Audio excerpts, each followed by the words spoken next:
Also wanted to just note that in clarifying the term wages to include all forms of compensation, that would include stock options, fringe benefits, et cetera, that really does make the definition not only consistent with federal law, but it also ensures that we don't have any loopholes, that all forms of compensation are being compared when you're looking at whether a man and a woman or a worker of one race and ethnicity versus another are being paid equally for equal work. And then finally, I'll just note that when we're removing the current gender binary language, we're really making sure that our pay equity law takes into account the realities of our workforce as it is today. So I will just say that SB 642 makes really common sense reforms that are needed 10 years out from the passage of the California Fair Pay Act to ensure workers can enforce their rights. And with that, we respectfully request your aye vote.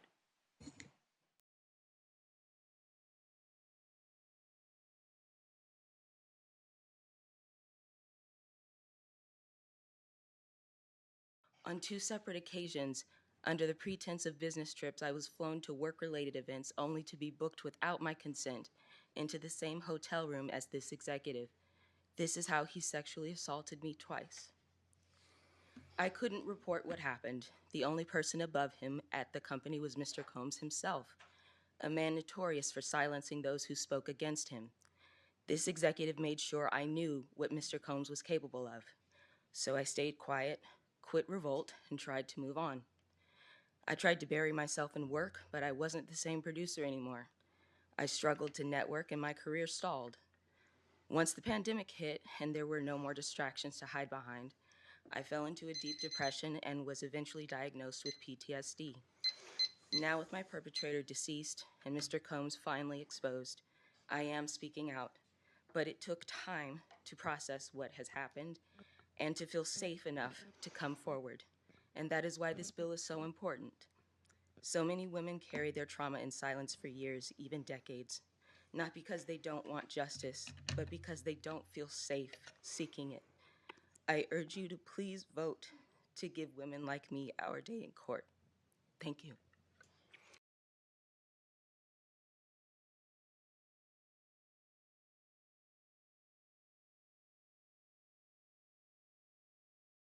I met my son Danny, they, in 2015, and he's been my kid ever since. I give him the same tough love and banter as I give my other 5 kids that I gave birth to.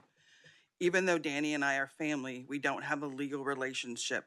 So when he went through gender affirming surgery in spring of 21, I was unable to take paid family leave to care for him. And as the primary income for our house, unpaid time just wasn't an option. If I had been able to take paid family leave, I could have been there when Danny got home from the hospital to make sure that he was taking his medication on time and he didn't run out of his medications. He needed assistance with things like that we take for granted, like getting up to walk around, having his meals provided and prepared, grocery shopping. He needed help checking and changing his dressing, changing clothes, doing his laundry, cleaning the house, making sure he was sitting up and getting him to his appointments. A few days after surgery, I was at work when I got a text from him telling me that surgery site felt wet and it was bleeding. I told him he had to get to the ER, and thankfully a neighbor was able to rush him there. He was immediately admitted and was in the hospital for a week. It was tough knowing he was alone and I couldn't be there when he needed me the most. Being sick, recovering from surgery, or any medical condition is scary. Now try doing that alone. Relationships that are not currently recognized by the law are no less committed or meaningful. Care for chosen family is just as important and sometimes life-saving when it comes to those who are part of the LGBTQ community.